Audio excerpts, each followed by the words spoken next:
해주신 뮤지컬 연출가 김지현님과 북한산 아트센터 나랄랄라 놀이교실 친구들에게 큰 박수 부탁드립니다.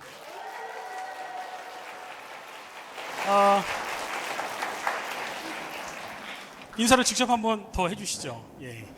안녕하세요. 뮤지컬 배우이자 연출가로 활동하고 있는 김재한 아우구스티노입니다. 반갑습니다. 예, 김재한 연출가님은 저랑 한 20년 넘게 친분이 있는 대학 선배님이세요. 그래서 제가 부탁을 드렸고, 그래서 이 많은 것들 다 사진을 준비해 주셨습니다. 예, 그래서 되게 감사합니다. 예. 형님, 제가 편하게 형님으로 말씀드릴게요. 제가 아마 정식으로 김재한 아우구스티노라고 할 때는 굉장히 화가 났거나 뭔가 중요한 얘기를 할 때일 것 같습니다. 형님 성당 나오신 지 굉장히 좀 오랜만에 오신 것 같은데. 예, 오래됐습니다. 열심히 다니려고요. 오늘을 계기로 다시 열심히 다녀보려고 합니다. 감사합니다. 김재한 아우구스티노 형제님에게는 두 가지 초이스가 있을 것 같습니다. 냉담을 풀기 위해서 이문수 신부님 또는 조병규 신부님 둘 중에 한 분한테 고해성사를 받을 수 있는 선택권을 드리도록 하겠습니다. 네. 어떠신가요? 좀 준비가 되시나요? 제가 진심으로 사랑하는 후배인데요.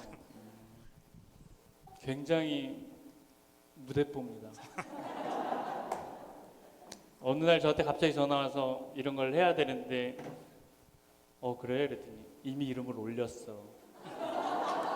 이렇게 시작이 됐고요. 오늘 이 자리까지 왔습니다. 저 좋으라고 해주는 얘기니까 제가 빨리 결정해서 고해성사 받고 다시 열심히 믿도록 하겠습니다. 감사합니다. 네, 감사합니다. 요즘 제 주변에 이렇게 기적이 많이 일어납니다. 네. 제 무대뽀적인 성격 때문인 것도 같고요. 네. 사실 오늘 진짜 모셔야 될 주인공이 있죠. 저희가 기적을 만드시는 분입니다. 네.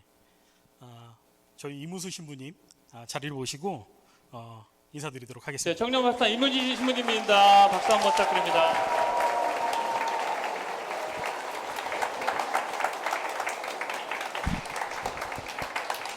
안녕하세요. 반갑습니다. 안녕하세요. 네, 신부님 앉으면 자리에 앉으시기 전에 예. 네, 인사 말씀부터 좀 부탁드리겠습니다. 네, 안녕하세요. 저는 청년밥상 문간이라는 식당을 운영하고 있는 이문수 가브리엘 신부입니다. 반갑습니다. 자, 이제 자리에 앉아서 우리 편하게 좀, 사실 편한 자리는 아닙니다만 자리에 앉아서 말씀을 좀 나눠보도록 하겠습니다. 잠시만요. 이렇게 많이 사실- 오셨을 줄 몰랐네요. 이게 저희가 아마 원흥동에서 이렇게 시스템을 많이 깔아놓고 한 적이 처음인 것 같아요. 그래서 저희 미사 시작 전에 좀 시끄러운 소리도 나고 좀 그랬던 것 같습니다. 근데 다 이 자리를 위해서 했다는 점 좀 이해해 주셨으면 좋겠고요. 신부님 요즘 많이 바쁘시죠? 사실 제가 바쁘다는 말 하는 걸 좀 싫어하는데 바쁘긴 바쁩니다. 네. 유퀴즈 다 보셨죠? 신부님 나오셔서 굉장히 공손한 자세로. 그래서 저도 다리를 모으려고 노력을 많이 하고 있습니다만 사실 신체 구조상 그게 조금 힘듭니다. 양해 좀 부탁드리고요. 네, 저는 궁금한 게 청년 밥상 문간 네.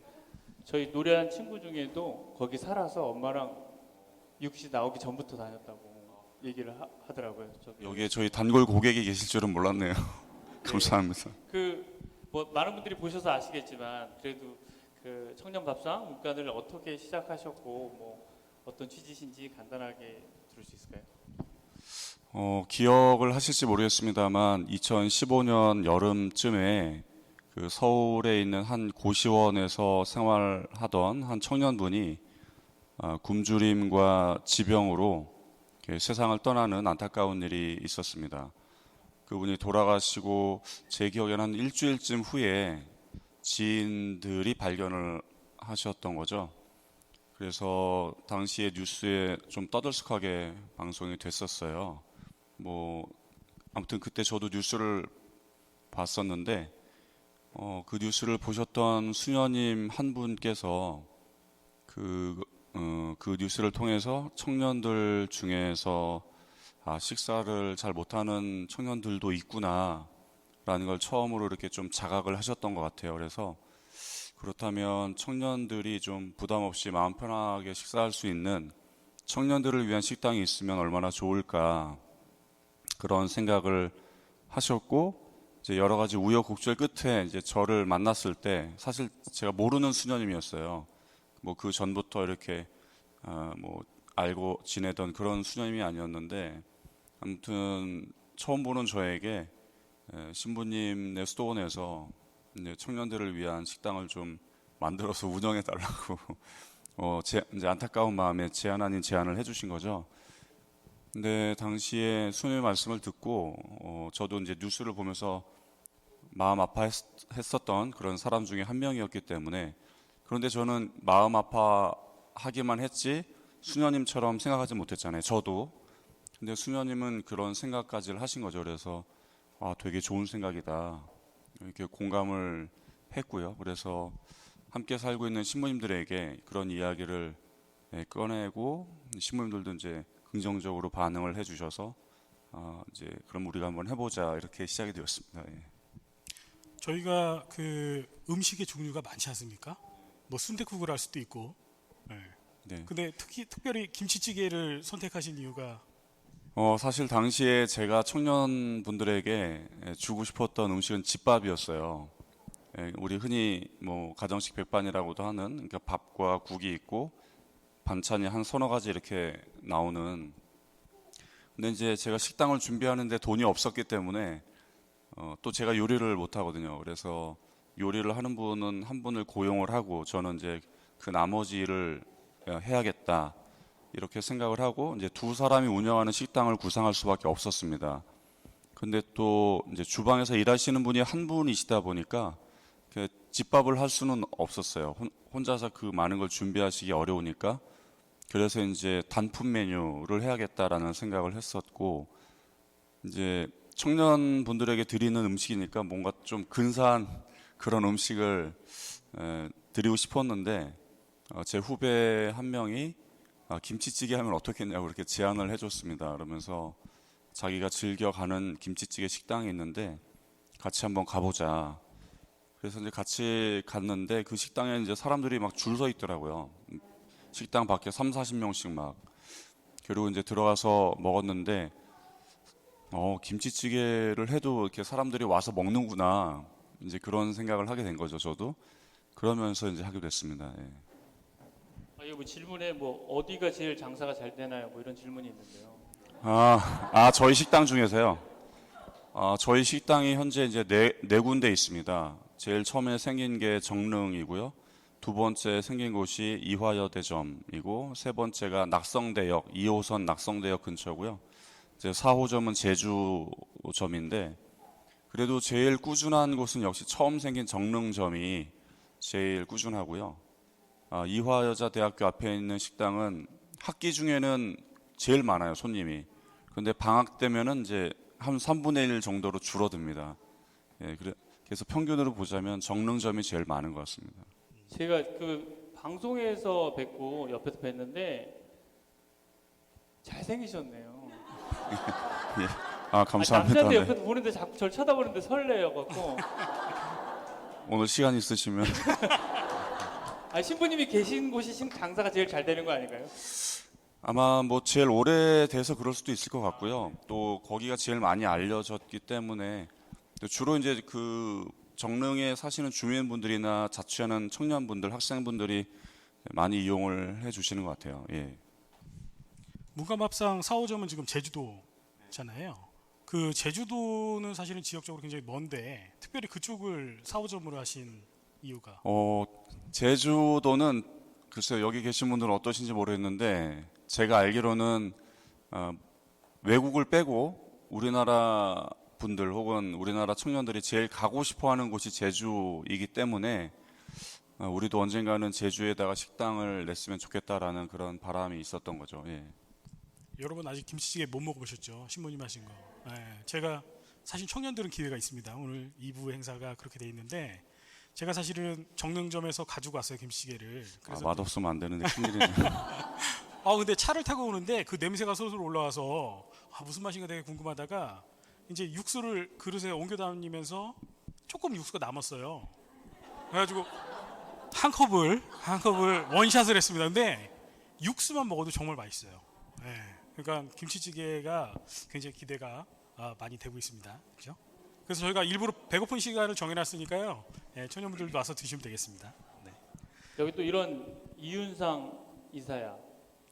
저기서 질문 넣은 거 제가 이름까지 불렀습니다. 잘했죠? 네. 여기 이런 질문이 있습니다, 신부님. 네. 졸업 전에 진로를 변경했는데 신부님이 되신 계기가 있으신가요? 여러분들 혹시 청년 성서 공부하세요? 저 창세기 연수 219차인데요. 네, 창세기 연수 갔다가 거기서 예수님을 찐하게 만났어요. 그래가지고 제 인생의 가치관이 180도 바뀌었습니다. 예, 물론 그 연수에서 바로 성소를 받은 건 아니었지만 그 연수가 이제 성소의 씨앗이 됐던 거죠. 예, 저의 가치관이 완전히 이제 바뀌었기 때문에 이제 어떻게 바뀌었냐면은 제가 연수에서 체험했던 게 예수님이 행복 그 자체시라는 체험이었어요. 예, 그래서 그러니까 예수님이 행복을 주시는 게 아니라 예수님께서 행복 그 자체시라는 체험이었기 때문에 드디어 저는 행복을 찾은 거죠. 예, 근데 아마 여기 계신 모든 분들이 행복을 추구할 거라고 생각합니다. 근데 각자 생각하는 행복이 좀 다르실 거예요. 그 당시에 제가 생각했던 행복은 어떤 거였냐면 돈 많이 주는 안정적인 직장과 예쁜 부인과 사랑스러운 자녀들, 그래서 이제 알콩달콩 이제 사랑이 넘치는 그런 가정을 이루는 게 이제 행복이라고 저는 생각했는데, 그것도 물론 행복의 한 일부 또 행복의 한 모습일 겁니다. 그런데 그게 아니라 예수님이 행복 그 자체시라는 체험이었기 때문에 이제 드디어 저는 이제 행복해진 거예요. 그런데 저만 행복하면 안 되잖아요. 그래서 처음에는 물론 저희 부모님이랑 제 동생이랑 다 이제 성당을 다니는데, 그럼에도 불구하고 저희 부모님이나 제 동생도 나처럼 예수님을 이렇게 만난다면 행복해지겠지라는 그런 생각이 들었던 거죠. 그런데 이제 시간이 지나면서 처음에는 저의 가족들, 저의 절친들이 예수님을 만났으면 좋겠다 이런 마음이었는데, 시간이 지나면서 이제 성당의 선후배들, 동료들, 나중에는 이 세상 모든 사람들이 예수님을 만났으면 좋겠다라는 생각으로 점점 이렇게 커졌어요. 왜냐하면 뭐 다들 같은 체험하시겠지만 우리 뭐 맛있는 음식만 먹어도 내가 좋아하는 사람, 내가 사랑하는 사람 데려가잖아요. 그거 같이 맛보게 해주고 싶고 그런 거죠. 그러니까 그러다 보니까 이제 그 전까지는 저는 어릴 때부터 성당을 다니긴 했지만 제 삶의 중심이 예수님이거나 하느님이시진 않았어요. 그냥 어릴 때부터 성당에 다녔기 때문에 익숙했던 제 생활의 일부와 같은 그런 거였죠. 근데 그때의 이제 체험을 통해서 완전히 하느님께서 제 삶의 중심이 되셨던 거예요. 그래서 이제 사람들에게 예수님을 알려주고 싶고 사람들을 예수님께로 이렇게 인도해주고 싶고, 제가 행복을 줄 능력은 없으니까 행복 그 자체이신 분을 만나면 행복해질 거 아니에요. 우리 청년분들이나 신자분들. 그래서 사람들에게 예수님을 소개해주고 싶고 사람들을 예수님께로 이렇게 인도하고 싶고 하는 마음이 점점 강해졌던 거죠. 근데 이제 저는 이렇게 한 번에 두 가지를 잘 못하는 사람인데 그러다 보니까 이제 제가 직장 생활을 하고 또 가정을 꾸리면 사람들에게 예수님을 소개하는 그 일을 잘 못할 것 같은 거예요. 왜냐하면 직장 생활에도 열심히 해야 되고 집중해야 되고 또 가정에도 충실해야 될 테니까. 그래서 이제 그럼 어떡하지? 근데 이제 나는 예수님을 전하지 않을 수는 없는데 이런 마음이 들다가 그때 이제 눈에 신부님이 들어온 거예요. 사실 저는 신부님 안 계시죠? 거기 계셨어요. 사실 저는 어릴 때는 저는 국민학교 세대인데 초등학생일 때는 제 친구들 복사하던 친구들이 나는 커서 신부님 될 거야 그러면 미친놈이라 그랬어요. 야, 빨리 결혼해야지 왜 신부가 되냐 뭐 이랬어요. 그래서 솔직히 어릴 때는 신부님 수녀님들을 존경하지만 이해하지는 못했어요. 왜 혼자 살지? 그런데 이제 그 연수에서 예수님을 만난 다음에 그분이 이렇게 좋은 분이시기 때문에 혼자 살 수도 있는 거구나라는 그런 생각을 했던 거죠. 그래서 어쨌든 이제 그제서야 이제 신부님이 이제 눈에 들어왔고 그러면 신부님이 되는 것도 나쁘진 않겠네라는 생각이 이제 싹 텄던 거죠, 제 안에서. 예, 뭐 그랬습니다. 너무 길게 말을 했네 제가. 이게 인생 질문이셨어요. 예, 보통 신부님들한테 신부님 되신 계기를 물어보면 굉장히 짧게 하신 겁니다. 예, 밤 새시는 분들도 계시고 그 청년 성소 모임 꼭 가보시는 게 좋을 것 같아요. 저는 가보지 않았는데 신부님은 거기서 하느님을 만나셨고 예수님을 만나셨고 저희 그 자부회장님은 배우자를 만나셨어요. 예, 그러니까 굉장히 좋은 모임인 것 같습니다. 예, 예. 그렇습니다.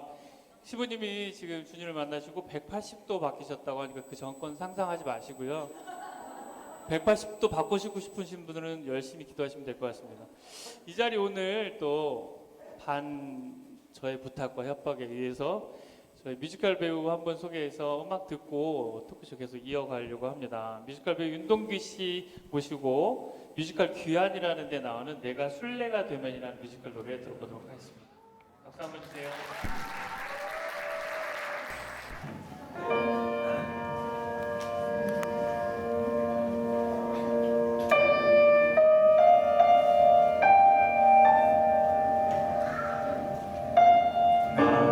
언제나 술래였지 가위바위보를 못해서 달리기가 골치여서 높은 곳이 무서워서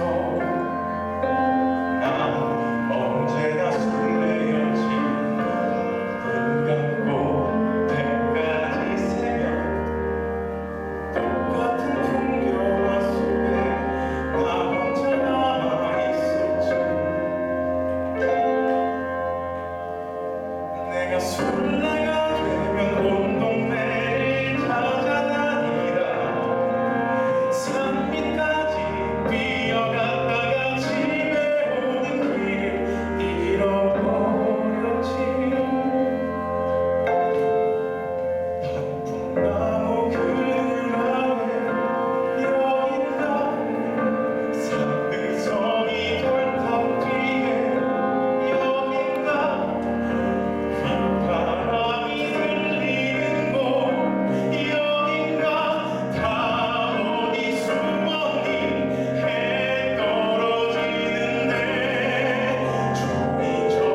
네네. 뮤지컬 배우 윤동기 씨였습니다. 큰 박수 한번 부탁드립니다. 감사합니다. 또 윤동기 씨도 청년이셔갖고 여기 자리 같이 앉혀서 같이 또 얘기 나눴으면 할까 싶습니다. 다행입니다. 좀 비중이 맞는 것 같아서. 네. 저기 김재한 연출님의 제자시라고 들었습니다. 네, 맞습니다. 제 인맥이 이렇게 넓게 퍼져나가고 있는 겁니다. 선생님 부탁에 흔쾌히 수락을 해주신 건가요? 아, 그럼요. 협박은 아니셨죠? 좋은 자리니까 부탁으로 하겠습니다. 네. 감사합니다. 네. 이문수 신부님 그 전에 알고 계셨었어요? 그럼요. 제가 또 유퀴즈를 자주 보기 때문에 제가 알고 있는 신부님은 김대건 신부님과 이문수 신부님 이렇게 두 분 계십니다. 예. 갑자기 저한테 왜 이러세요?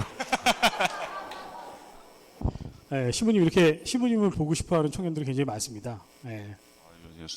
아유, 영광입니다. 네. 그리고 신부님 오셨으니까 오늘은 또 책에 대한 얘기도 좀 나눠야 될 것 같아서 누구도 벼랑 끝에 서지 않도록이라는 책에 대해서 오늘 또 얘기를 계속 이어가 볼까 합니다.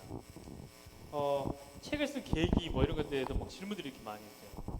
근데 가장 많은 질문이 스님, 저도 읽었는데 스님이 네네. 되겠다고 가출했던 청년 네. 그 이유가 어떻게 됐는지. 사실 그 이후에는 저도 모릅니다. 왜냐하면 이제 제가 이제 걱정스러워서 그 이후에 몇 번 전화를 했었는데 아예 연락이 안 되더라고요. 그러니까 아마 뭐 제 번호를 차단했을 수도 있고 뭐 아니면 이제 알면서 받지 않을 수도 있었겠죠. 그래서 몇 번 전화를 했는데 이제 연락이 되지 않아서 그 이후로는 연락을 해보지는 않았고 그냥 어떻게 지낼까 그런 걱정만 좀 했고 좀 굉장히 많이 복잡했어요. 좀 더 그 청년이 요청한 대로 더 도움을 줬어야 되는 거 아닌가? 내가 뭐 좀 더 너그럽게 마음을 썼어야 되는 거 아닌가? 그런 생각이 많이 들어가지고 좀 그랬죠. 예. 그렇습니다. 꼭 다시 연락이 왔으면 좋겠다는 생각도 좀 같이 기대해 보는 것 같고요. 저희가 질문을 하나 받은 게 있는데 사실 질문이 되게 길고 복잡한 질문이었어요. 김예나라 리타 자매님 자리에 계신가요? 예. 자매님이 직접 한번 질문을 해주시는 게 어떨까? 네. 네. 나오셔도 되고 거기서 앞에 나오시면 더 좋겠네요. 카메라가 찍고 있으니까요. 예. 예, 질문이 뭐 그런 말씀이셨어요. 그러니까 아버지와의 불화에서 깨달음을 예. 얻었다는 네네. 내용이 있었습니다. 그래서 그때 사실은 내 잘못이었다. 내 인생은 내가 잘못했구나라고 생각을 하셨는데 사실은 리타 자매님은 그 반대의 생각을 좀 하시는 거예요. 네네. 그러니까 더 내가 계속 잘못을 하고 있다라는 생각을 줄곧 하고 계셨던 상황이었던 거죠. 맞나요? 네. 제 잘못이 아니라는 걸 아는 상황인데도 이게 혹시 내가 잘못한 건 아닐까 이런 생각이 늘 저를 괴롭히고. 뭐 예를 들면 뭐 아버님 혹은 부모님과의 갈등이 나의 잘못이 아닐까? 뭐 그런. 가족들과의 갈등도 있었고 예. 제가 예전에 키우던 개가 네. 교통사고 나서 죽은 적이 있는데 아. 제가 외국에 있었거든요.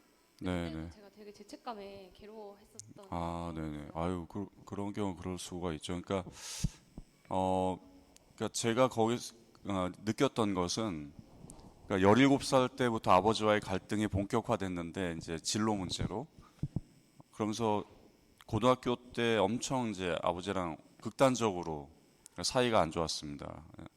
그러고 나서는 이제 20살 고등학교 졸업하고 20살이 됐고 이제 계속 사이가 별로 안 좋았죠. 그런데 이제 수도원에 들어가면 책에 쓴 대로 인적성 검사 뭐 이런 걸 합니다. 나에 대해서 알기 위해서. 그러면서 이제 그 결과지를 보고 그 선생님하고 이렇게 뭐 이제 선생님 결과 같은 거 혹은 이제 종합적인 평가 이런 것들을 얘기해 주시는 거였죠. 근데 이제 뭐 이렇게 워낙 오래돼서 자세히 기억은 안 나지만 약간 이렇게 돌아간다면 뭐 돌이키고 싶은, 뭐 바꿔보고 싶은 뭐 그런 일이 있었느냐라는 질문이었던 것 같아요. 그래서 이제 아버지와의 갈등 이야기를 하면서 제가 아버지와 그렇게 극심하게 갈등을 하지 않았더라면, 혹은 아버지가 제가 하려고 하는 저의 꿈을 지지해 주셨다면, 제가 그 순조롭게 뭐 재수 삼수하지 않고 대학에 갈 수 있지 않았을까라는 그런 생각을 좀 많이 가지고 있었어요. 왜냐하면 한참 공부에 집중해야 되니까, 고등학교 2학년, 3학년 막 이럴 때. 근데 이제 그 선생님이 그것은 우리 이문수 씨의 책임이라는 거예요. 근데 이제 길게 설명은 안 해주셨는데, 근데 그 저의 책임이라는 말에 제가 엄청 화가 났던 거예요. 그게 왜 내 책임이지? 아버지가 내 꿈을 지지해주지 않아서 아버지하고 갈등을 생긴 게 왜 내 책임이지? 나는 한 번도 아버지가 생각하셨던 그 꿈을 생각해 본 적이 없는데, 나랑 의논을 해보신 적도 없었고, 어릴 때부터 너는 이랬으면 좋겠다 뭐 그런 이야기를 하신 적도 없었거든요. 그래서 이제 그거를 받아들일 수가 없었죠. 그 선생님의 말을, 저의 책임이라는 그 말씀을 받아들일 수가 없었기 때문에 이제 계속 이렇게 기억을 하고 있었던 건데, 한 10여 년쯤 지났을까요? 아무튼 꽤 시간이 오래 지나서 나의 책임이라는 그 말의 의미를 깨달았던 거였어요. 그러니까 내가 무슨 그러니까 내 탓이라는 의미가 아니었던 거죠. 근데 우리 보통 그거 네 책임이잖아 그러면 그거 네 탓이야, 네가 잘못한 거야 라는 식으로 우리는 좀 받아들이고, 또 그런 맥락에서 네 책임이야 라고 말하기도 하죠, 사실. 그런데 이제 그 선생님이 말씀하셨던 것은 내 잘못이라는 의미가 아니라 내 인생에서 일어난 모든 일은 내가 감당해야 되는 일이다라는 뜻이라는 거를 이제 한참 거의 한 10년쯤 지나서 깨달았던 거예요. 그러니까 우리 자매님의 인생에 일어난 그런 가슴 아픈 일들 누구도 원하지 않았잖아요. 자매님이 원하신 적도 없고, 어쩌면 일어나지 않았더라면 더 좋았을 그런 일임에도 불구하고 일어난 거죠. 근데 여기서 이게 내 책임, 그러니까 내 잘못, 내 탓이라기보다는 일어나지 않았더라면 좋았겠지만 일어나고야만 이 일들, 어떤 사건들을 이게 이것도 내 인생의 일부구나, 이것도 나의 일부구나라고 받아들이고 나니까 이렇게 원망하고 탓하는 마음이 없어졌던 것 같아요. 예. 우리 그러지 않을 때는 계속 아버지를 원망하는 거죠. 아버지 때문에 내가 그때 성적이 많이 떨어지고 뭐 이런 식으로. 예, 그랬던 것 같습니다. 그래서 나의 잘못으로 인해서 일어나지 않은 일들조차도 그것이 내 인생에 일어난 일이라면 내가 이제 감당해야 할 그런 것이구나. 그것이 이제 책임이라는 거죠. 나의 책임. 내가 책임이라는 건 그런 거잖아요. 내가 짊어져야 하는 것, 내가 감당해야 하는 것이니까. 예, 그랬던 것 같아요. 근데 너무 이제 자기 탓하지 않으셨으면 좋겠는데, 예, 시간이 필요하실 것 같습니다. 네, 그 또 두 번째로 많았던 질문이 있었어요. 그게 이제 그 까미노에 대한 질문들 저한테 많이 주셨는데요. 까미노에 그 가기로 하고 같이 가자라고 했고 너무 기뻐했던 청년이 하나 있었죠.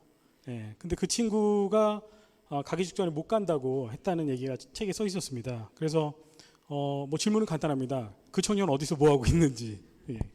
그것도 모르는 게 사실은 제가 일부러 연락을 또 안 해봤거든요. 그 이상하잖아요. 요즘은 또 개인정보 이런 거에 민감해가지고, 예, 정말 저희가 다 되게 궁금해했었어요. 예, 그러니까 그리고 저는 좀 놀랐던 게 당시에 그 청년의 나이가 27살이었거든요. 고려대학교를 졸업했습니다. 예, 근데 고려대학교를, 특정 대학을 말해서 좀 죄송하지만, 그러니까 그 대학을 졸업할 때까지 그 청년에게는 특별한 고통스러운 어려움이나 이런 건 없었던 것 같아요.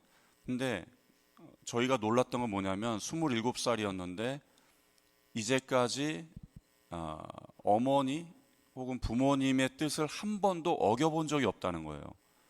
그 대학도 뭐 부모님이 가라고 해서 그 학교도 부모님이 정해주고 그 청년이 갔던 과도 부모님이 정해줬고 모든 걸 이 학원을 가야 된다면 그 학원을 갔고 너는 이렇게 해야 된다 그랬다는 거예요. 27년 동안. 그럴 수 있을까? 저는 17살부터 아버지에게 반항하면서 그랬는데 그러면서 저희 그 프로그램에 응모를 한 게 부모님께 허락받지 않고 자기가 한 최초의 일이라는 거예요. 그러니까 저희 프로그램에 응모한 것 자체, 엄마 나 이러이러한 프로그램이 있는데 여기 한번 응모해봐도 될까? 라고 묻지 않고 자기 스스로 해보고 싶었다는 거죠. 왜냐하면 대학을 졸업하고 3년간 공무원 시험 준비 중이었어요. 계속 떨어진 거죠. 졸업할 때까지는 문제가 없었는데 그 대학을 졸업하면서 바로 취업이 되지 않으니까 뭐 졸업하고 1년, 2년, 3년 되니까 정신이 완전히 피폐해졌던 거예요. 그래서 정말 그 길을 걸으면서 자기 삶을, 자기 자신을 좀 추스르고 싶었던 거겠죠. 그러니까 처음으로 결정한 거라고 그래서 저희가 바로 이 청년을 위해서 이런 프로그램이 필요한 거다라고 저희 면접을 했던 저희가 만장일치로 그래서 이제 그 청년을 뽑았죠. 그래서 이제 됐다. 이제 그러면서 이제 준비하시면 된다고 이렇게 했는데 며칠 있다가 이제 전화가 왔죠. 개인적인 사정으로 못 가겠다. 왜냐하면 면접할 때 저희한테 그랬어요. 왜 그러면 부모님께 말씀드리지 않고 상의하지 않고 응모를 했느냐 그랬더니 만약에 자기가 이 프로그램에 붙으면 그때 부모님께 허락을 받을 생각이라는 거예요. 그러니까 붙었기 때문에 부모님께 말씀을 드렸겠죠. 근데 부모님은 허락을 안 해주셨지 않았을까? 이건 추측이죠. 그분한테 왜 못 가세요? 라고 물어봤을 때 개인적인 사정이 갑자기 생겼습니다 라고만 대답을 했거든요. 부모님이 허락해주지 않으셨어요 이렇게 대답하지는 않았습니다. 그래서 그렇지만 저희가 추측하기로는 너가 지금 그런 데 갈 때야 라고 하지 않았을까. 왜냐하면 3년째 취준하고 있었으니까 너 그럴 때가 아니라 빨리 올해는 취업을 해서 내년에 나중에 뭐 가면 되지 않겠어? 뭐 이렇게 저희 추측이었죠. 제 27이라 그랬죠 그 청년이. 네. 그 청년이 27. 당시에 27살이었습니다. 제가 지금 47인데요. 저는 47년 동안 부모님 말을 한 번도 듣지 않았습니다. 하지 말라는 것만 제가. 너무 불효막급하신 거 아니에요? 선배 얘기도 안 들어요. 배우님은 어떠셨어요? 여기 말 잘 듣는 학생이었나요?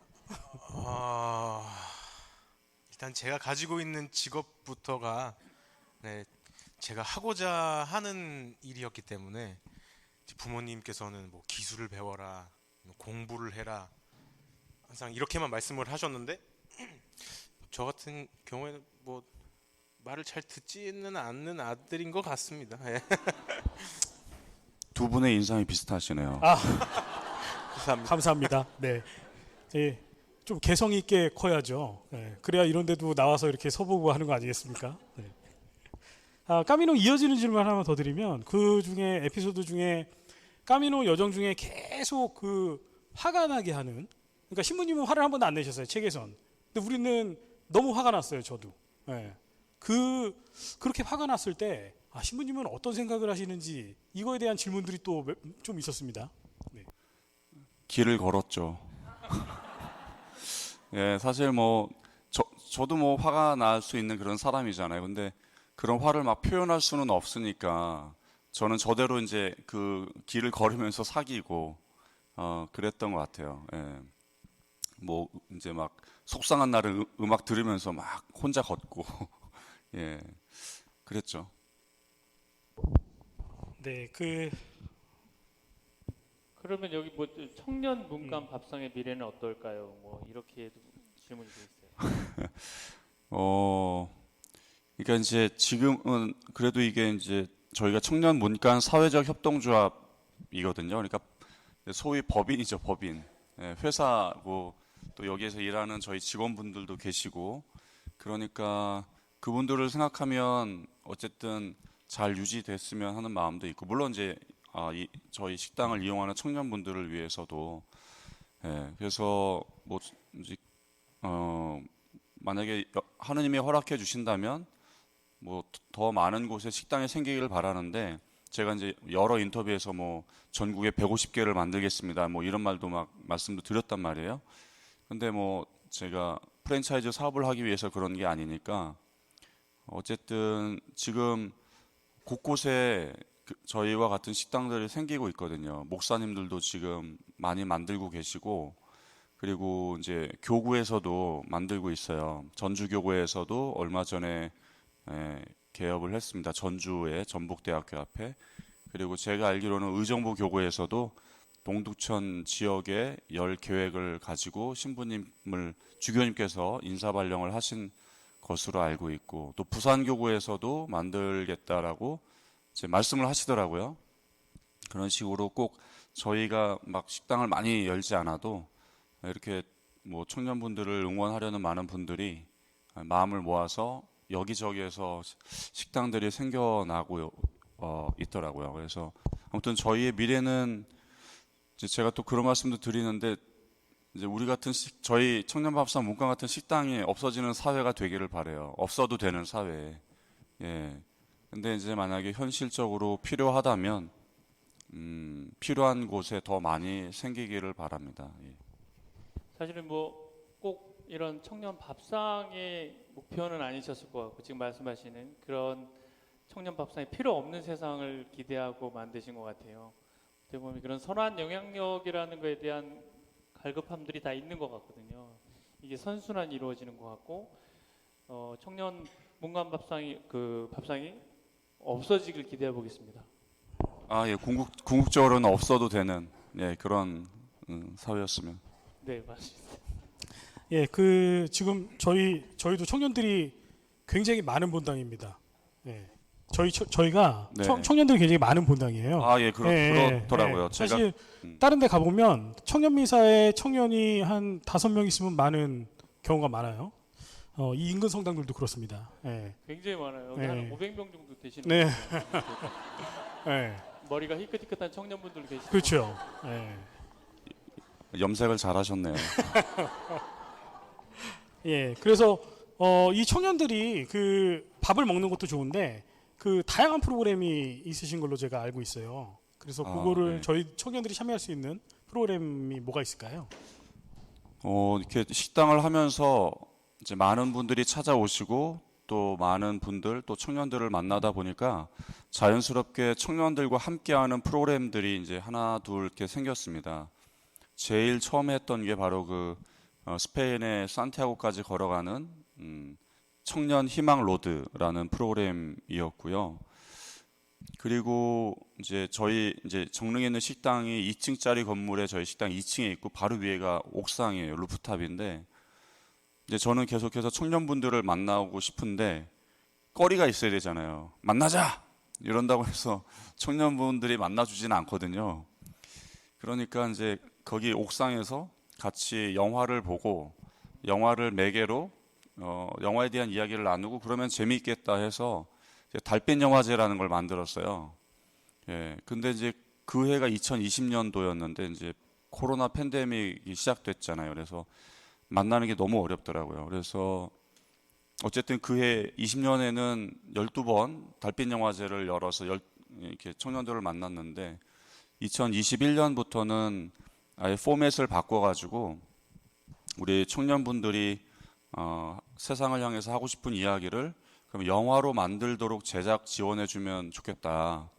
그래서 처음에는 5분 정도의 초단편 영화를 제작할 수 있도록 제작 지원을 하고 그렇게 만들어진 영화를 이제 상영화하는 거죠. 영화제처럼. 그래서 2030 청년 영화제라는 걸 만들었어요. 그래가지고 이제 올해 3번째를 합니다. 제3회 2030 청년 영화제를 올해도 이제 공모에 올라갔습니다. 그래서 이제 점점 조금씩 규모가 커져서 지금은 이제 10분 정도 분량도 늘어났죠. 처음에는 근데 짧게 만들려고 하니까 다 길게 만드시더라고요. 예, 그래서 10분 정도 되는 단편 영화를 제작하는데 저희 2030 청년 영화제는 영화를 한 번도 만들어 보지 않았거나 한 번 정도만 만들어 본 이제 초보 이제 뭐 감독님이라고 해야 되나 그런 분들을 대상으로 합니다. 그래서 제작비를 한 500만 원에서 600만 원 정도 지원해 줘요. 먼저 현금으로 300만 원을 드리고요.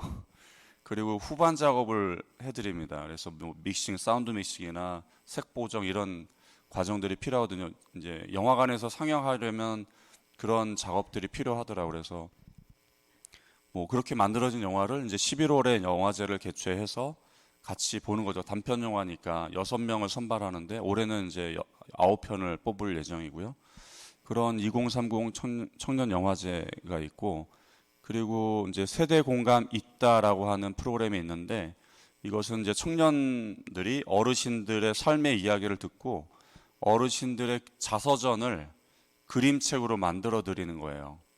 이게 동화책처럼. 그래서 이것도 올해 이제 4년째 하고 있는데 이제 많은 인원을 할 수는 없어서 현재로서는 어르신 7분을 이제 소개를 받고 청년들은 14명을 뽑습니다. 그림을 그릴 청년, 글을 쓸 청년.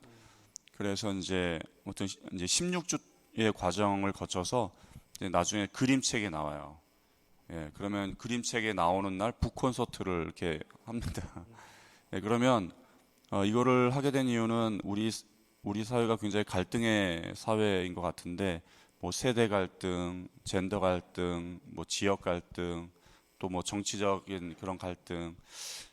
그래서 특히 우리 청년들이 어르신들의 삶의 이야기를 듣다 보면 어르신들을 보다 더 이해하고 그러면서 반대로 자신들의 삶도 좀 비춰볼 수 있는 그런 기회가 될 거라는 생각에서 이제 시작을 했던 것이죠. 그래서 이 책에 나오면 이제 청년들과 어르신들이 저자가 되는 거예요. 책의 저자가.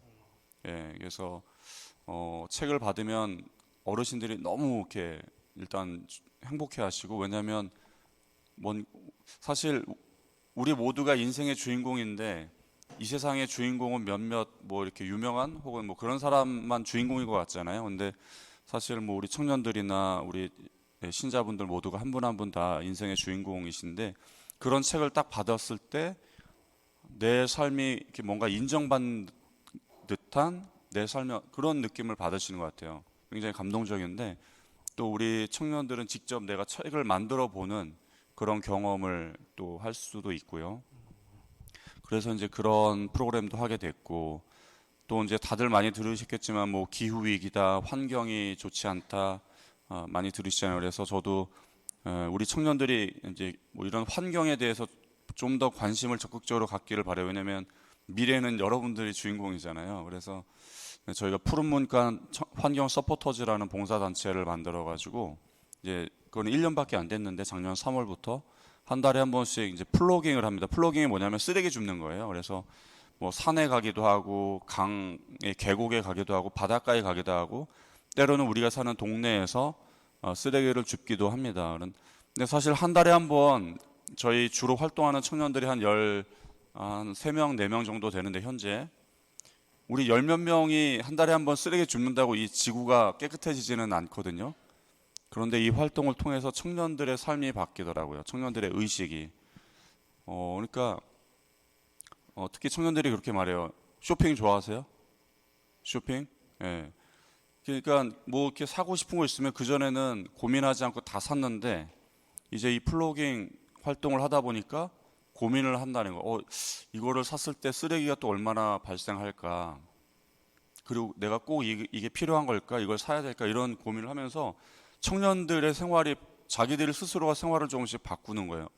그래서 제가 그걸 보면서 오히려 이제 저 같은 기성세대들보다 오히려 우리 청년분들이 훨씬 더 잘 변하는구나. 더 자기 생활로 자기 것으로 받아들이는구나. 그런 거를 이제 보게 되는데 뭐 그런 활동도 하고 뭐 그렇습니다. 예. 우리 청년들도 좀 많이 참석해 주셨으면 좋겠어요. 참여해 주셨으면 좋겠고 간단한 개인적인 질문 하나 드리면요. 세 분께 동시에 드리고 싶은데요. 어떻게 하면 발이 땅에 닿습니까? 엉덩이를 걸치면 답니다. 예, 답니다. 예, 감사합니다. 어려워가지고 예. 자, 되게 영리한 후배였는데. 예. 이제 좀 본격적으로 좀 청년들 고민들 좀 들어볼까 합니다. 그래서 간단한 영상 좀 준비했는데요. 함께 보시고 또 이야기 나눠보도록 하겠습니다. 네, 이제 막 사회로 나가려고 하는 청년들의 상황은 더 심각합니다. 세대 갈등으로 몰고 가는 정치권과 언론을 비판했고 사회적 불평등을 원인으로 지적했습니다. 이런 상황, 이 고용시장에 새로 뛰어들어야 하는 청년들에겐 험난한 한 해를 암시합니다. 최근 우울증으로 병원을 찾는 청년들이 늘고 있어서 젊은 세대의 정신 건강에 우려가 커지고 있습니다. 혼자 사는 20대 청년들이 10만에 육박하는 1인 청년 가구. 청년들의 주거비 부담은 높아져만 가고 있습니다.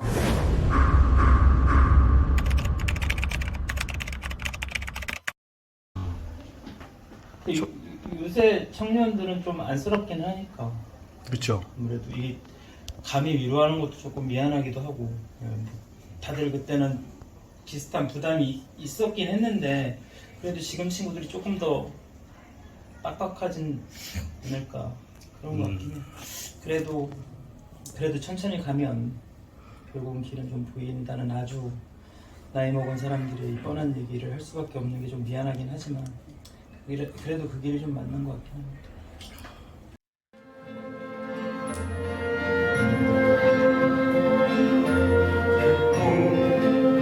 이룰 수 없어도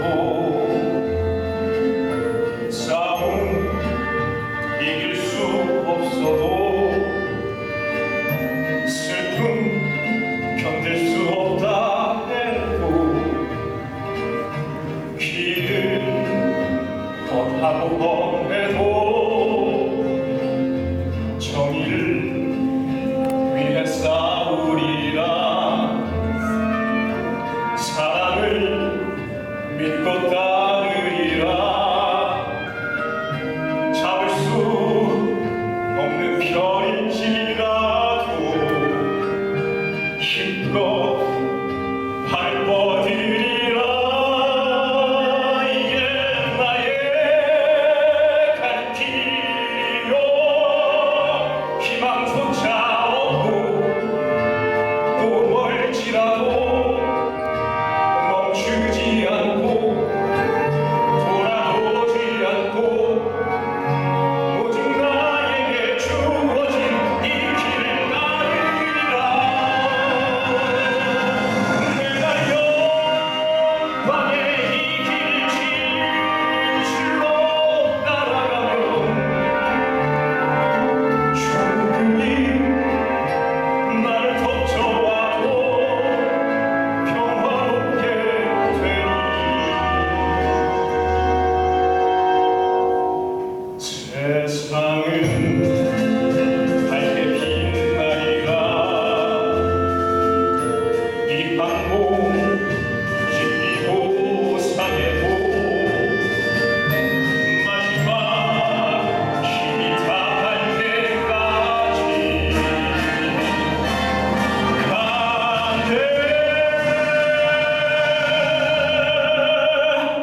저 별을 향하여.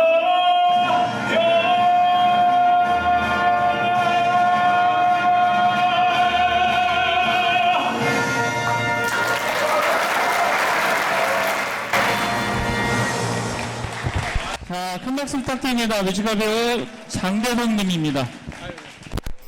네, 안녕하세요. 뮤지컬 배우 장대성입니다. 네.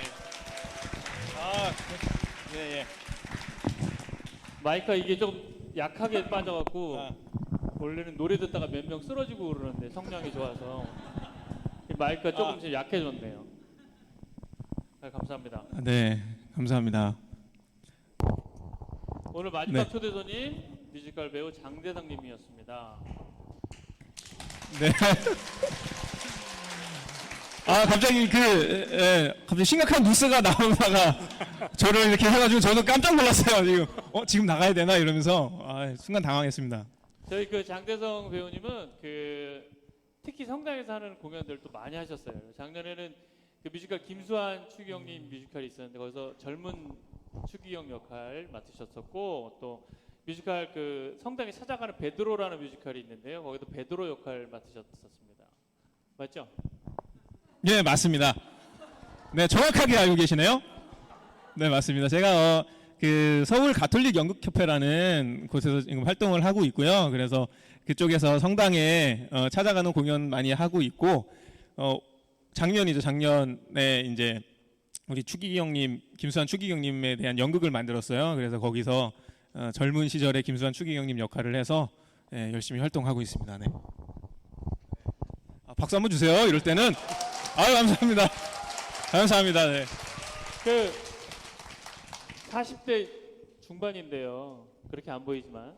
예, 아이고. 그 네. 40대 중반도 청년 아닌가요?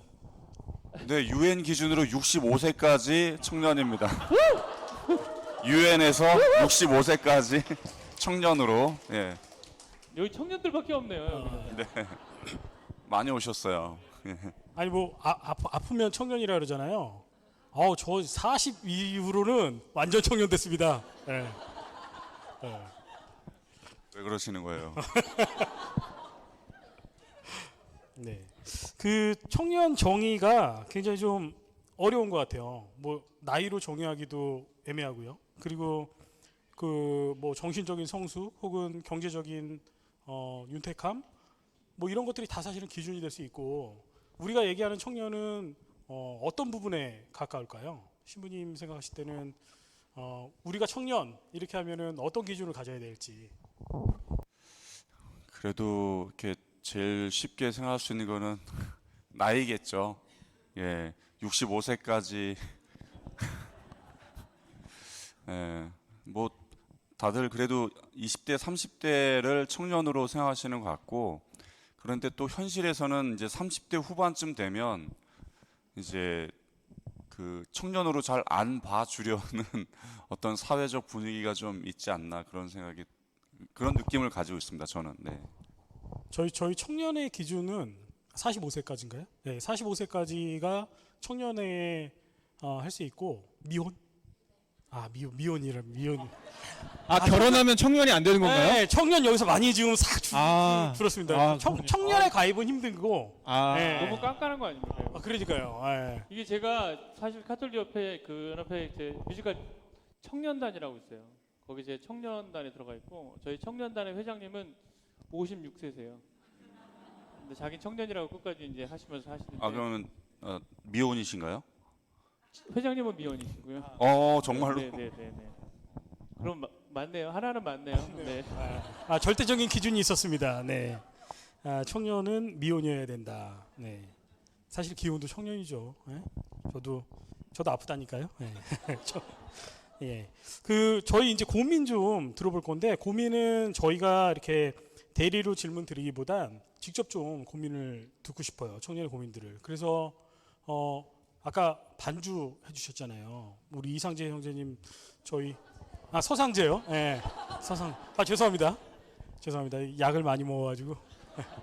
우리 서상재 형제님 반주 굉장히 잘해주시고, 또 우니타스 오케스트라라고 그 저희 지역에서 활동을 하시는 오케스트라의 부단장님이시기도 하거든요. 형제님 말씀 좀 듣고 싶어요. 형제님은 요즘에 뭐가 제일 고민이세요? 네, 저는 지금 대학원 다니고 있는데요. 대학원에서 이제 청장 뮤지컬을 하고 있어요. 네, 근데 졸업하고 뭐 하나에 대한 고민이 좀 있는 것 같습니다. 네. 어떠신가요? 지금 사실은 고민이 좀 비슷하실 것 같아요. 뮤지컬 배우 분들도 계시고 다들 그 학창 시절에 그런 고민들을 가지셨을 것 같은데, 배우님 어떻게 그런 고민 없으셨어요? 뒤에 말씀 잘 못 들었어요. 네. 이게 뭘 졸업하고 어떻게 하나? 네. 지금 전공이 뭐예요, 그러면? 나한테 오면 되지. 네.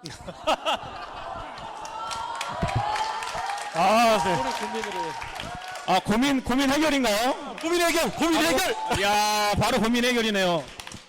내가 제작사 대표, 연출, 나한테 오면 되지. 이따 다루 얘기합시다.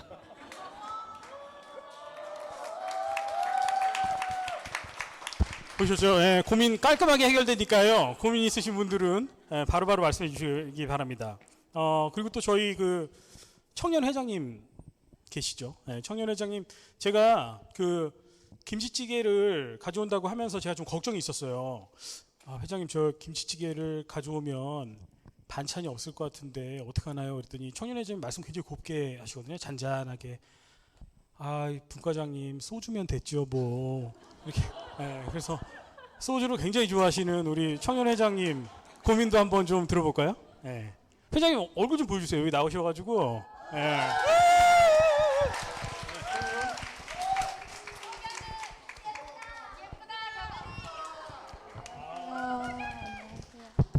무대가 화사해지고 있어요 지금. 네, 안녕하세요. 청년회장 소경 글라라입니다.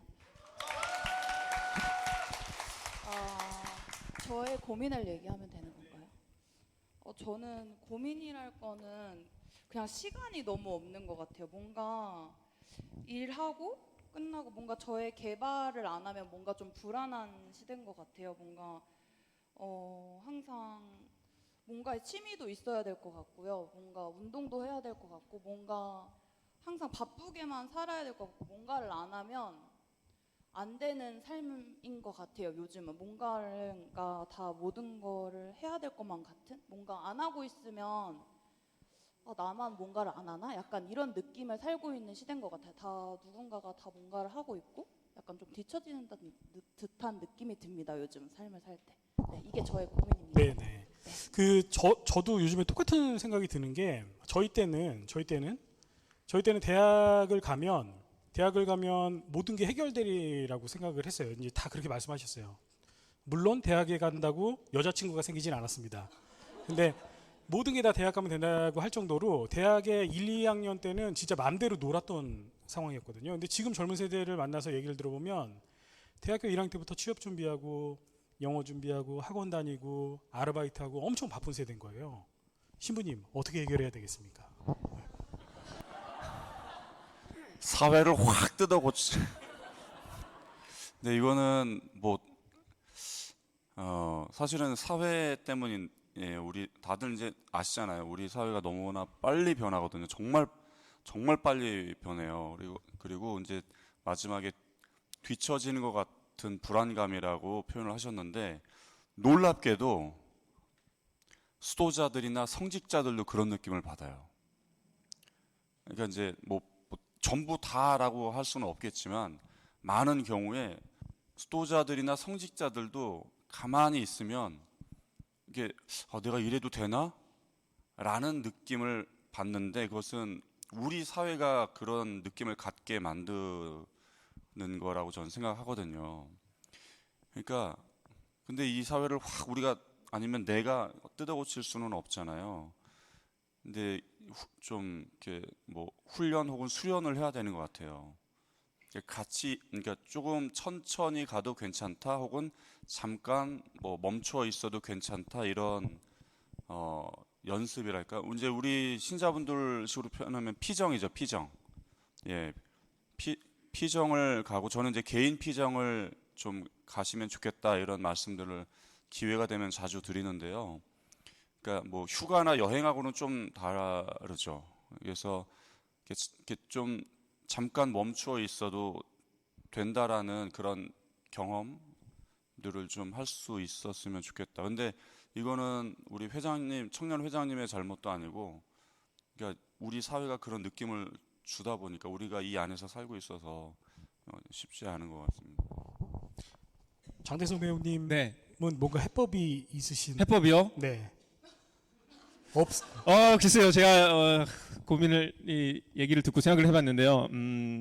아마 많은 분들이 똑같은 고민을 하고 있을 것 같아요. 저도 그렇고요.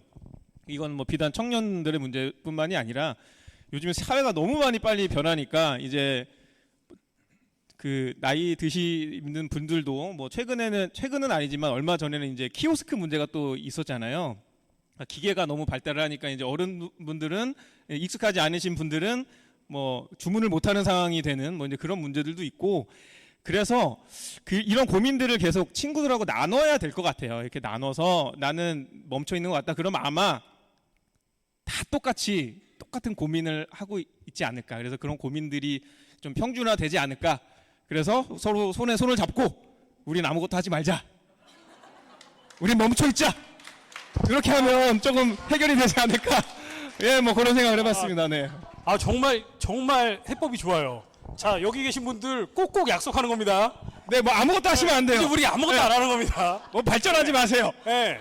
사회를 변하지 않게 합시다. 예. 예, 이렇게 또 해법이 나오네요. 손을 꼭 잡아야 되는 거죠? 아, 그럼요. 예. 고민이 또 하나가 있는데 이 고민은 되게 묵직해가지고 제가 참 어려웠어요. 저희 교사회에 교사회 대부분 그러시지만 청년 중에 일을 열심히 하시면서 교사 활동을 되게 열심히 하신 분이 계세요. 근데 이 성당에서의 활동이 본인의 어떤 도피처로 내가 성당 활동을 열심히 하는 건 아닐까라는 생각을 가지고 계시더라고요. 그래서 직접 고민을 들어봐도 될까요? 네, 이현수 유한 선생님, 네, 제가 너무 실명을 직접 고민을 간단하게 좀 말씀해 주시면. 제가 사실은 이제 지금 교리교사도 하고 있는데 제가 사실은 이제 주중에 이제 일을 하고 이제 그런 힘들었던 에너지를 성당에 와서 이제 쓰니까 굉장히 좀 좋았었는데 한편으로는 생각하다 보니까 이제 제가 스스로 내가 삶에 좀 더 열심히 하고 그런 목표를 가지고 추구를 해야 되는데 뭔가 그런 마음을 이제 제가 좀 성당에 와서 활동하다 보니까 좀 그런 마음이 좀 사라진 게 있는 것 같아서 한편으로는 내가 좀 성당을 그냥 이용하는 게 아닌가 하는 생각이 들어서 약간 좀 뭔가 제 마음이 좀 심란하기도 하고 약간 이래도 되나라는 마음이 들어서 좀 어떻게 할지 모르겠더라고요. 그래서 약간 좀 묵직한 질문이긴 한데 네. 작년에 한 자매님께서, 한 어머님께서 저를 찾아오셨습니다. 그 아드님이 있는데 그 아드님이 방에서 몇 개월째 안 나온다는 거예요. 근데 왜 어떻게 그렇게 됐냐면 그 아들이 공부를 잘했던 것 같아요. 그래서 목표가 서울대학교에 가는 거였습니다. 혹시 서울대학교 다니시는 분? 그런데 이제 서울대학교에 떨어졌죠. 그래서 재수를 했다고 합니다. 그런데 또 떨어진 거예요.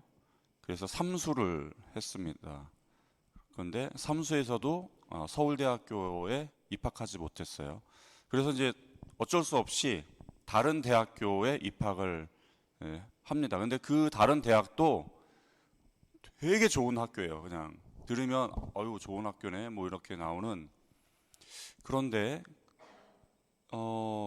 그 청년이 이제 우울증에 걸린 거예요.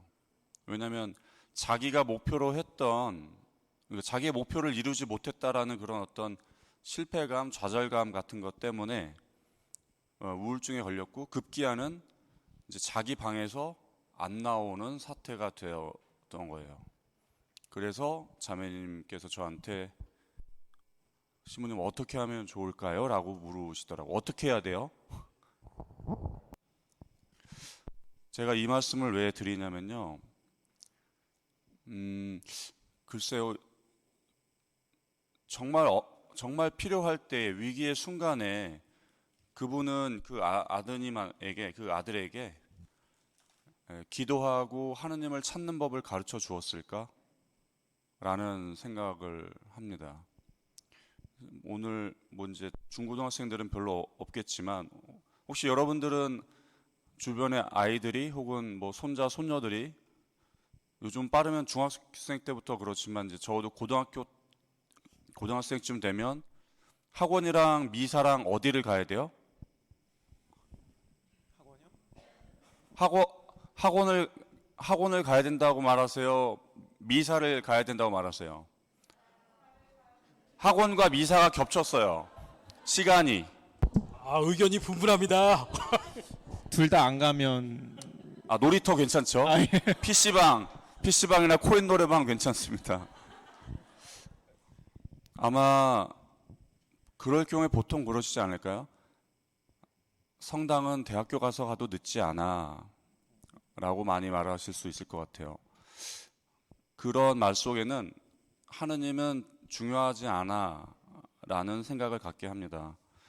저는 이제 우리 청년분 형제님이 내가 성당에 와서 봉사하는 게 도피하는 건 아닐까 뭐 그런 마음도 드셨다고 했는데, 그냥 제가 드는 생각은 만약에 정말 도피하시는 거라면 우리 형제님이 해결해야 될 현실적인 문제를 다 외면하고 있을 거예요. 해야 할 일들 하지 않고, 뭐 학생이시라면 공부, 뭐 직장인이라면 내가 해야 할 업무 같은 것들, 혹은 내가 키워야 할 업무 능력 같은 것들을 키우지 않고 소홀히 하고 외면 회피하면서 성당에서 위안만 찾으실 것 같아요. 그렇다면 아마 도피가 될 것 같아요. 그런데 그게 아니라 사회생활에 바쁘고 지쳐서 성당에 왔을 때 충전해 간다면 그건 도피가 아니라고 생각합니다. 그러니까 저는 우리 부모님들에게, 특히나 초등학생, 중고등학생 자녀를 키우시는 부모님들에게 그렇게 말씀드리고 싶어요. 그래요. 지금 얼마나 경쟁이 치열합니까? 학원에 가서 선생님한테 영어 단어, 수학 문제 하나 더 풀고 필요하거든요. 그런데 그 아이에게 인생의 위기가 닥쳤을 때는 어떻게 해결해 주실 건지. 하느님, 어려운 순간에, 고통의 순간에 하느님을 찾게 만들고 그 안에서 힘을 얻는 방법을 가르쳐 주셔야 되는데 그건 안 가르쳐 줘요. 내 아들이 몇 개월 동안 방에서 나오지 않으니까 그제서야 하느님을 찾고, 물론 이제 그 아들이 수험 생활일 때도 기도는 많이 하셨을 거예요. 그 자매님께서는 미사에 가서 수험생 미사 이런 거 열심히 하셨겠죠. 그러나 자매님이 그렇게 하는 게 아니라 아들이 그렇게 할 수 있도록 가르쳤어야 된다고 생각해요. 몇 달째 방에서 나오지 않는 아들을 제가 어떻게 밖으로 나오게 할 수 있을까요?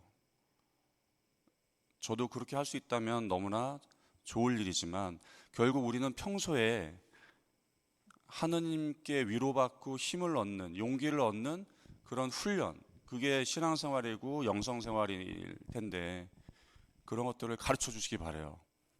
그러면 위기의 순간에 우리 다 그걸 극복할 힘이 있고, 여기 계신 신자분들이 이미 그런 경험, 체험들 하셨기 때문에 신앙생활을 하시는 거잖아요. 어쩌면 지금 다 각각의 어려움들, 고통들을 겪고 계실 텐데 그것들을 내가 다 내 삶의 일부라고 책임지면서 그 십자가를 짊어지고 갈 수 있는 힘은, 그러한 내가 하느님을 만났던 그 체험, 하느님께 위로받았던 체험, 어떻게 하면 내가 하느님께 힘을 받을 수 있는지 그 방법들을 아시기 때문이라고 생각해요. 그래서 우리 청년분들에게 혹은 우리 청소년들에게 하느님과 함께 살아가는 것이 무엇보다도 중요하다는 것을 꼭 가르쳐 주시기 바랍니다. 예. 그래서 글쎄 한번 스스로 생각해 보시면 좋겠어요. 내가 해야 할 일들을 다 외면한 채 성당에만 와서 위로를 받고 가시는지, 아니면 그게 아니라 힘을 얻고 가시는지 한번 그거는 생각해 보시면 어떨까 싶습니다.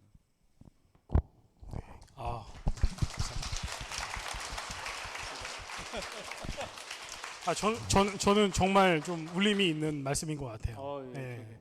왜냐하면 저도 아까 47년 동안 한 번도 어머님 말씀을 안 들었다고 말씀을 드렸었는데요.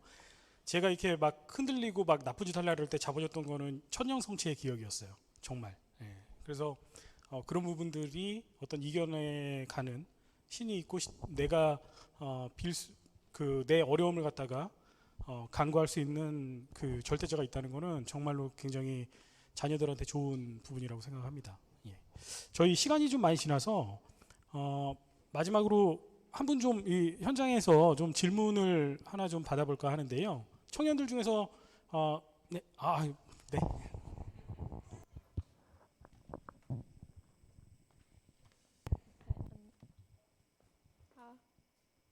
잘 나오고 있어요. 네, 나오고 있습니다.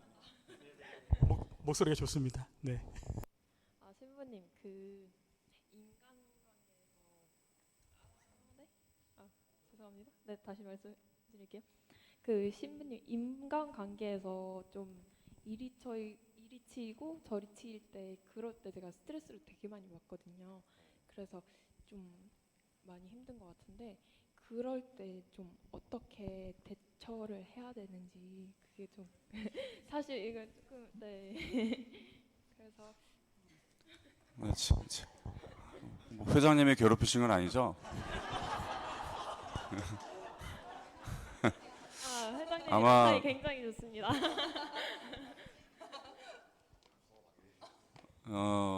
아유 너무 저만 얘기한 것 같은데 또 혹시 다른 두 분은 어떤? 원래 신부님만 말씀하시는 자리입니다. 이 자리가. 그래요? 네, 저희가 그렇게 기획이 된 자리예요. 예, 알겠습니다. 네. 이미 한 번쯤은 다 들어보셨을 텐데 저는 이렇게 생각을 합니다. 그러니까 나를 존중하지 않는 인간관계는 끊으세요. 근데 이제 직장 동료는 끊을 수는 없겠죠. 직장에서 매일 봐야 하니까 그 사람하고 굳이 잘 지내려고 할 필요는 없을 것 같아요. 그러니까 그게 뭐 친구 사이든 연인 관계든 심지어는 친척이라고 해도 나를 존중하지 않는, 나를 함부로 여기는 그런 관계에는 저는 안 만날 수 있으면 안 만나면 제일 좋고, 매일 봐야만 하는 어떤 그런 공간 안에서 있는 관계라면 좀 쉽지는 않겠는데, 가급적 안 어울려야 되는데 만약에 일로 꼭 만나야 되면 그게 제일 힘든 상황인 것 같기는 해요. 그러니까 다른 사람들이 나를 함부로 하는 것을 용인하지 않으셨으면 좋겠어요. 그게 예를 들면 남자친구든 아니면 내 친구든, 인간관계는 서로가 서로를 존중하고 서로가 더 잘 되게끔 바라는 마음과 그런 행동들로 이루어져야 한다고 이제 저는 생각을 합니다. 그래서 뭐 이거를 뭐 사랑하고 용서하는 것과는 별개의 문제라고 생각해요. 그래서 만약에 나를 존중하지 않는 그런 사람이라면 글쎄요, 굳이 안 만나셔도 될 것 같은데 어떤 상황인지는 모르겠습니다. 안 만나실 수 있는 관계이신가요? 네. 직장이나 뭐 학교, 가급적 이제 멀리 하는 거죠. 예. 굳이 가까이 갈 필요 없고 친한 척 할 필요도 없고, 그럴 것 같아요. 뭐 제 생각은 그렇습니다. 이게 정답은 아니겠지만. 혹시 한 분 더 질문 있으세요? 네.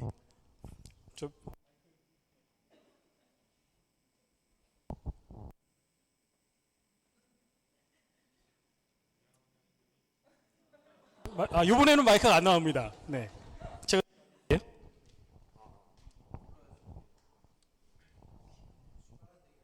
그냥 큰 소리로 말씀하셔도 잘 들리는 것 같아요.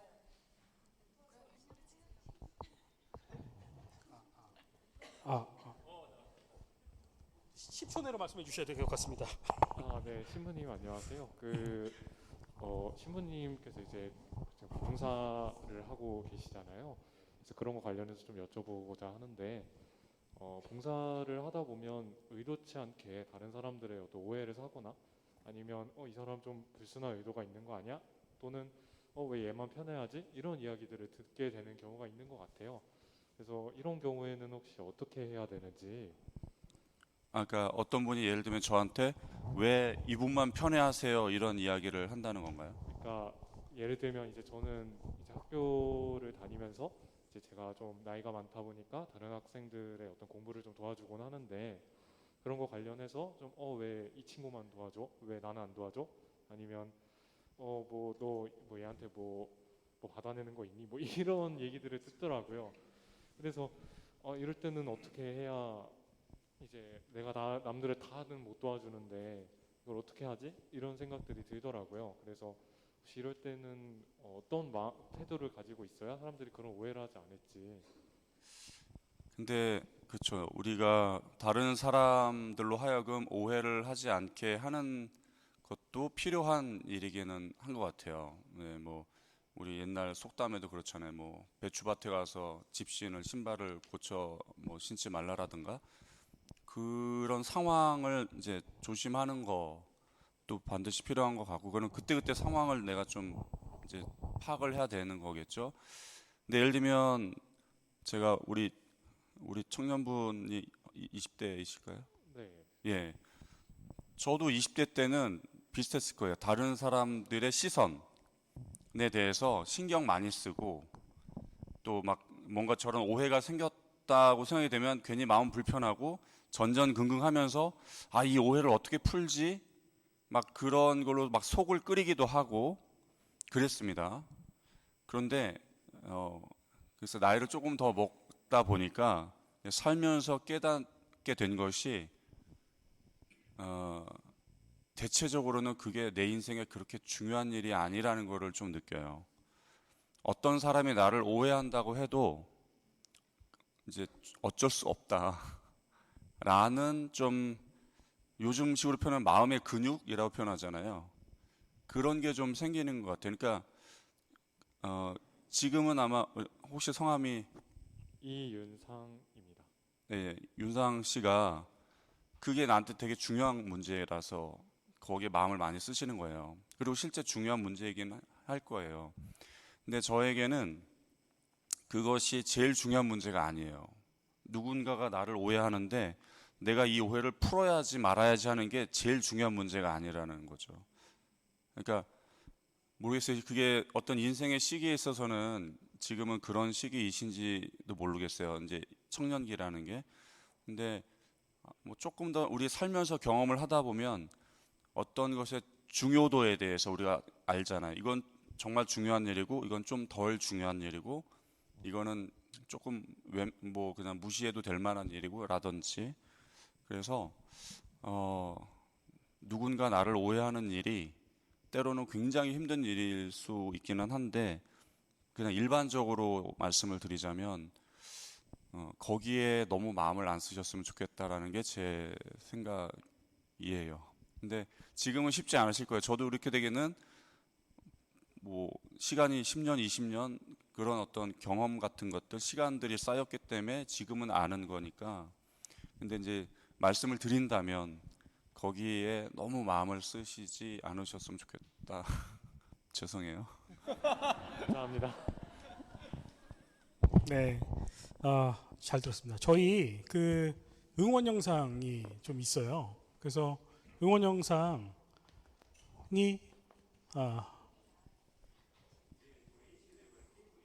네, 그 작은 모니터에서 나옵니까? 예, 그러면 예, 저 작은 모니터를 보시고요. 그리고 음성은 나오죠? 네네네. 예. 오늘 시스템이 굉장히 지금 어려워하고 있습니다. 네.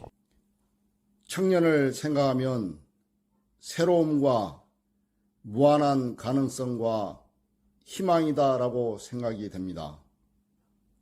청년 여러분, 새로운 시도와 변화와 도전을 게을리하지 말고 살아가면서 어려움에 부딪힘이 있더라도 하면 된다는 믿음으로 꺾이지 말고 꿋꿋하게 버텨내는 습관을 가져야 되겠습니다. 안녕하세요. 서목회 총무 신문용 세대자 유한입니다. 금번 교구에서 진행하는 시노달리타스 대의원 연수를 다녀왔습니다. 주교님께서는 항상 희망을 가지고 있는 우리 청년들에게 좀 더 힘이 될 수 있도록 기도를 많이 하신다고 말씀하셨고요. 저도 우리 청년들이 항상 희망을 가지고 신앙생활을 했으면 좋겠습니다. 항상 응원합니다. 화이팅! 청년 하면은 추억을 많이 쌓아야 되는 그런 시기라고 생각합니다. 아쉽게도 주로 술 먹는 추억밖에 쌓지를 못했는데 좀 더 다양하고 나중에 사회생활에 자양분이 될 수 있는 그런 추억들 많이 쌓았으면 하는 바람입니다. 젊음이 정말 최고의 무기입니다. 정말 파이팅! 청년들 화이팅! 청년들 화이팅! 청년 여러분 화이팅! 화이팅!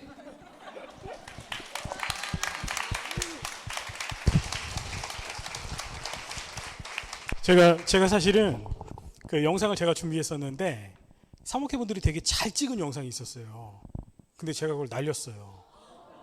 그래서 사목회장님한테 너무 죄송합니다. 좀 한 번만 더 해주세요. 그래서 사목회장님이 되게 바쁘신데도 저 영상 준비해 주신 거거든요. 박수 한번 좀 부탁드립니다.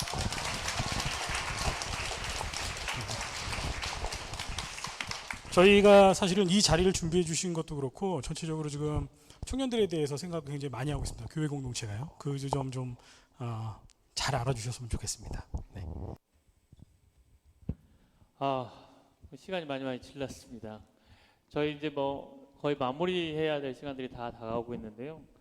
그 신부님이 이제 저희 청년들 그리고 또 지금 이 시대를 살고 있고 여러 가지 고통과 고민 속에 있는 많은 사람들한테 그냥 신부님 스타일로 아니면 그냥 인간적으로 그냥 한번 응원 메시지 한번 주시면 어떨까 이런 생각을 해봅니다. 사실 저의 책 제목이 누구도 벼랑 끝에 서지 않도록인데 그 책에서 제가 드리고 싶었던 말씀은 뭐냐면요. 실패하더라도 행복할 수 있다라는 것을 말씀드리고 싶었던 거예요. 저 자신도 많은 실패를 경험했고 또 좌절했던 시간들도 많았고 그럼에도 불구하고 저는 지금 굉장히 행복한데 그렇다고 해서 지금은 아무런 근심 걱정거리가 없느냐? 뭐 이런저런 소소할지 몰라도 그런 근심 걱정거리 있고 또 순간순간 어떤 고통도 여전히 있습니다. 그럼에도 불구하고 저는 굉장히 진짜 행복하거든요. 그래서 제가 청년분들에게 드리고 싶은 말씀은 우리가 고통스러울 때는 이런 이야기가 잘 와닿지는 않을 거예요. 그럼에도 불구하고 여러분들이 실패하더라도 어쩌면 여러분의 꿈을 이루지 못할 수도 있어요. 저는 이루기를 진심으로 다 바라지만 그렇다고 하더라도 여러분들은 행복한 삶을 만드실 수가 있다는 거예요. 그거를 꼭 좀 기억을 해주셨으면 좋겠어요. 그래서 절대 좌절하거나 희망을 잃지 않으셨으면 좋겠다. 그냥 대책 없는 낙관론이 아니라 성공하지 못해도 행복할 수 있더라. 그러나 성공하길 바랍니다. 저는 진심으로 여러분들이. 그래서 용기와 희망을 잃지 않으시길 바랍니다. 예, 감사합니다. 감사합니다.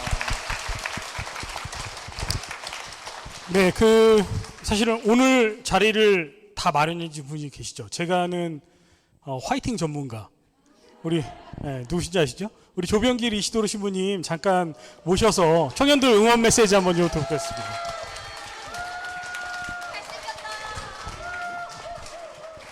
아니 할 말은 없습니다.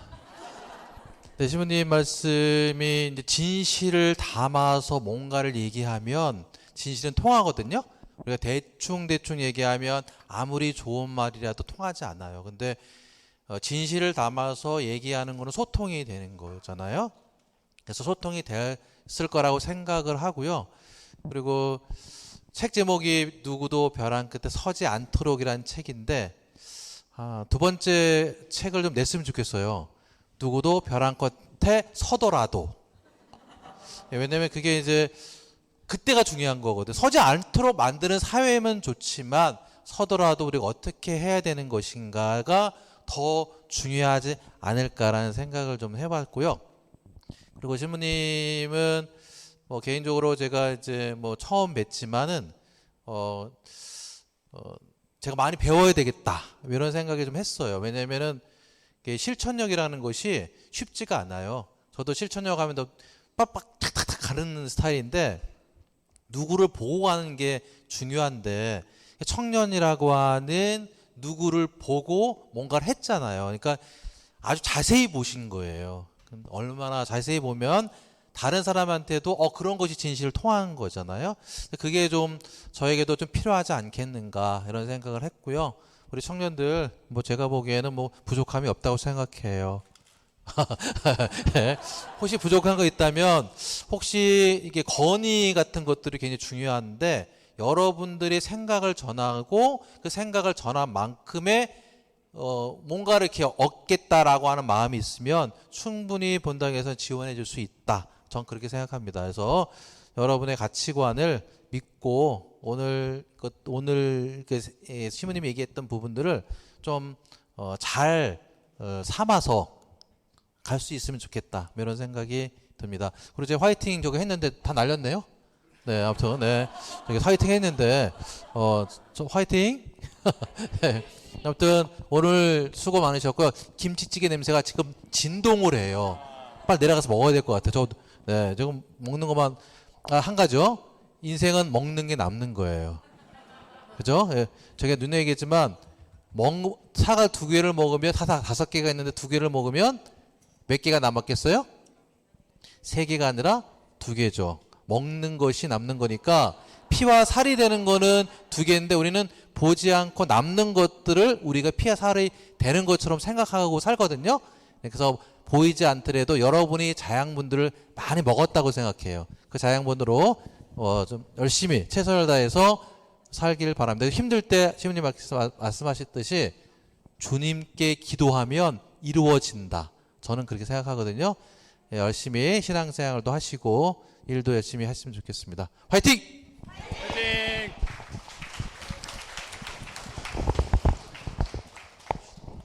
오늘 정말 귀한 시간인 것 같아요. 저도 많이 배우고 정말 느낀 게 많습니다. 저 잠깐 한 말씀 드리면 제가 뮤지컬 노래 썼던 것 중에 그런 노래가 있었어요. 가사가 나를 그대로 봐달라는 내용이었거든요. 그래 노래 가사가 내가 원하는 건 내 모습 그대로 봐주는 것. 미래를 강요하지 말고 오늘이 행복했으면 좋겠어라는 가사였거든요. 여러분들 오늘 행복하셨으면 또 내일 행복해지시고 노래를 부르라고요?